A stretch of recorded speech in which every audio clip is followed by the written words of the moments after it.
After getting completely obliterated by the Philadelphia Phillies, the Chicago Cubs and Craig Counsell are searching for answers.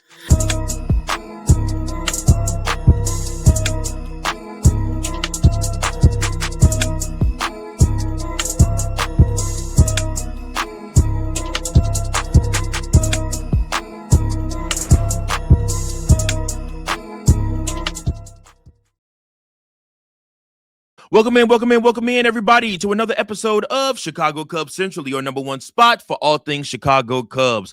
And listen, for what it's worth, yesterday for the game that we all just watched, I apologize on behalf of the Chicago Cubs. My name is Mike Jones. I am the host of Chicago Cubs Central.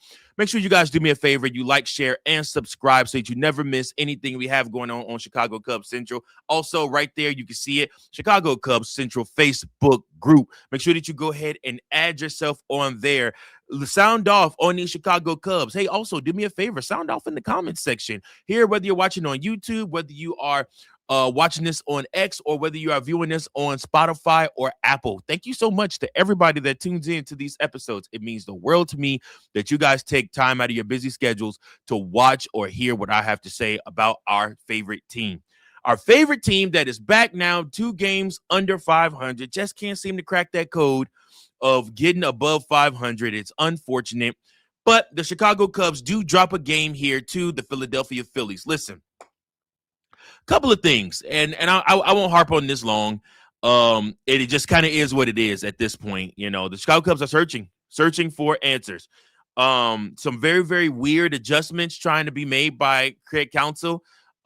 Even going as far as to start Carson Kelly at first base because Michael Busch has struggled so much. As well as, like I said, just, reaching for anything and everything that could potentially help the Chicago Cubs win a baseball game. In this one, the Chicago Cubs started out, it looked kind of strong at first. I mean, obviously, first inning, Javier Assad gives up a home run to Kyle Schwarber, but hey, that's Kyle Schwarber, right? You're supposed to do that. The second inning, Real Muto singles and Brandon Marsh scores. Then Kyle Schwarber once again hits another home run off of Javier Assad. This time, Trey Turner scores also. But hey, the Chicago Cubs, not to be outdone, let's cut this deficit in half. Top of the fourth inning, Dansby Swanson homers and Carson Kelly scores off of that. But then after that, for the next 3 innings, it's all Phillies. I'm talking about Brandon Marsh double to center. He scores. Schwarber, Harper, and then Garcia goes to third off of that one. Bohm hit a sacrifice fly to center. Garcia scores off of that one. Marsh goes to third on that. Stott single to center. Marsh scored. Stott goes to second. Real Muto single to center. Stott scored on that one. Then Garcia doubled to left, and then that scores Schwarber. Harper goes to third. Then Bohm grounded out to the shortstop. Harper scored, but Garcia goes to third. That's right now. Right, stopping here, exactly what I'm telling you guys. The bottom of the 6th inning, it's 11-2 already, in case you're keeping score at home. Real Muto then singles. Garcia scored, and then Stott to third. Marsh reached in on an infield single to the shortstop, and then Sosa scored, and then Marsh second, Kemp safe at third, and a throwing error by Dansby Swanson. And then Boises Ballesteros will single and score Ian Happ in the top of the 8th. In that same 8th inning, the Chicago Cubs do get their bags loaded, and Pete Crow Armstrong is finally able to bring about some offense with a single to right field, and that scores Ballesteros, and Swanson scored on the throwing error by the right fielder Marsh, and then Pete Crow Armstrong goes to second, Amaya safe at third on the error. Then Amaya scored, and Shaw safe at first after Crow Armstrong safe at third on a fielding error by the third baseman, Alec Bohm. Also in that same 8th inning, Seiya Suzuki would single to left. That would score Crow Armstrong. Shaw goes to second, and that is all of your scoring. So the Philadelphia Phillies end up beating our Chicago Cubs 13-7 in this game. Yeah, not too much to brag about in this one, guys. Like, I'm not going to lie to you. Nico Horner went 0 for 3 in this game. Did not look good today at all. It's also ends his hitting streak. Alex Bregman 1 for 4. Seiya Suzuki 1 for 4. Ian Happ goes 2 for 5. Carson Kelly goes 1 for 2. And then Moises Ballesteros goes 2 for 2. Dansby Swanson goes 1 for 3. Michael Conforto comes in and goes 0 for 1. Miguel Amaya 2 for 4, and P. Crow Armstrong 1 for 5. And Matt Shaw out in right field goes 0 for 3 in this one. Javier Assad pitched 4 1/3 innings, allowed 11 hits, 9 earned runs, 2 walks, and 3 strikeouts. On a pitch count that he went to 82 pitches, 52 of those being strikes, for an 8.10 ERA. Wow. Out of all of those stats that you guys just heard, I just read you down the scoring of the game. I just read you guys down the player stats, what they did in the game. What do you do? What do you do? Now, listen, I am not shocked or necessarily upset about this game. I'm upset I wasted my time and watched it, but I'm not necessarily upset that the Cubs lost this game. Once this game got out of control, once it balloons to 2-11, very rarely does a team come back down from that. The other team has to be really bad or score that much really early and stop scoring in order for the other team to come back. So we kind of figured this game was over with. But what's alarming to me is that a game like this, instead of going back to the drawing board and trying to figure out answers, Craig Counsell and his analytics team are going to ball this game up, throw it out, and call it a wash. Even though it does count as a loss, they won't figure this game into anything, because the Chicago Cubs and Craig Counsell look at these games. A lot of times when his teams get blown out, he looks at these games and says, well, that's just a team on a hot night. Which, coincidentally, it was a summer. It felt like a summertime June game. If you listen to Boog and JD, it felt like a summertime game out in Philadelphia. It did not feel like it's April 13th. It was not cold. It was not chilly at all. It did not feel like it was at all. It felt like it was hot. It felt like a June game, and the ball was flying off the bat. Kyle Schwarber made the Chicago Cubs pay, as he normally always does. We'll see him again next week when the Chicago Cubs bring him to Wrigley Field for 4 games. So we'll have fun with that. But you just saw supreme hitting from a really good team. I mean, they have not been playing their best baseball, but you saw the Phillies basically come out here and dominate this game and put their foot on the Chicago Cubs from the get-go. They didn't even want to let them get started. They didn't even want to let them get out the blocks. For a Chicago Cubs team that is struggling, this game for the Phillies could turn around their whole season. This could literally uptick their whole season, and they could be off from here.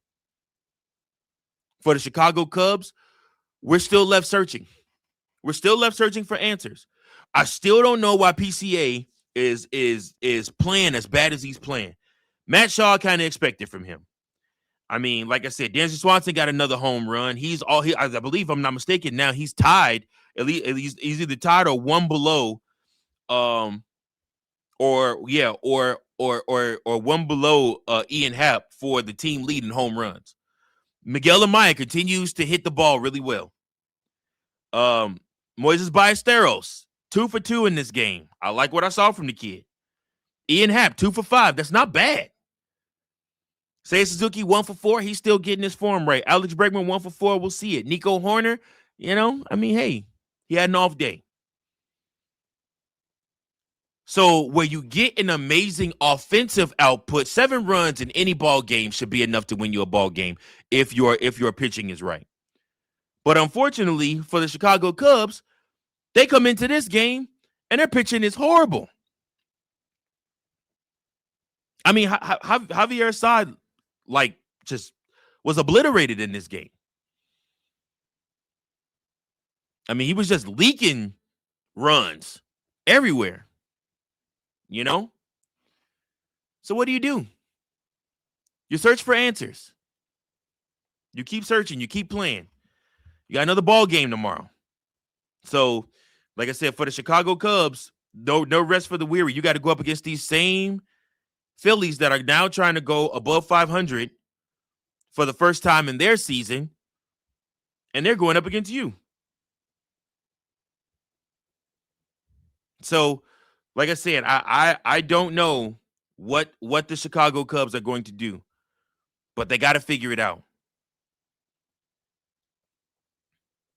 They got to figure it out.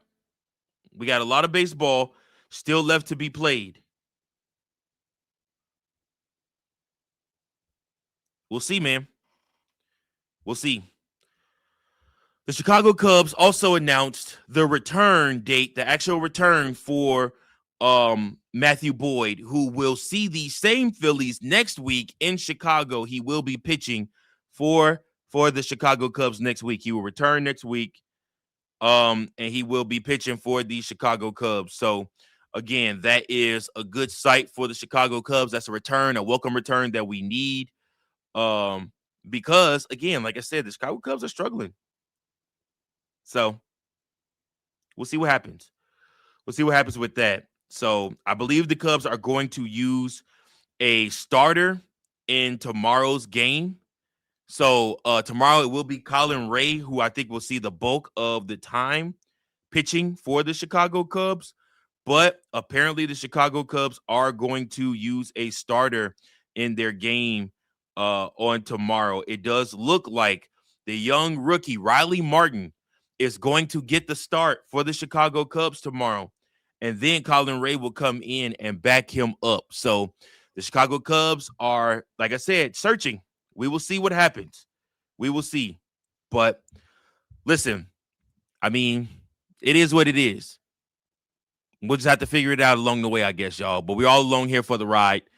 You guys tell me what you think the Chicago Cubs need to do to be better, because like I said, I'm fresh out of answers on this one. It's been a trying week for any Chicago Cub fan, especially if you came into it having, very much so expectations of this team starting out the blocks being hot. So, because they definitely aren't that. But again, it's a long season. Adjustments can be made. Things will straighten out, hopefully, and the Chicago Cubs will hopefully, figure this thing out. But they need to get to figuring things out quick here, because this ain't gonna fly. That's my episode for today, guys. I appreciate each and every last one of you for tuning in. Make sure that you guys tune in tomorrow right after game time. We'll go at it again and talk about the Chicago Cubs, hopefully talking about a victory, and we're able to fly that W, and the Chicago Cubs will be back closer to winning a series and getting back to 500. Until next time, go Cubs go. Peace. Thank you for watching another episode of Chicago Cubs Central, the #1 spot for all Chicago Cubs content. Remember to like, share, subscribe for more Cubs content.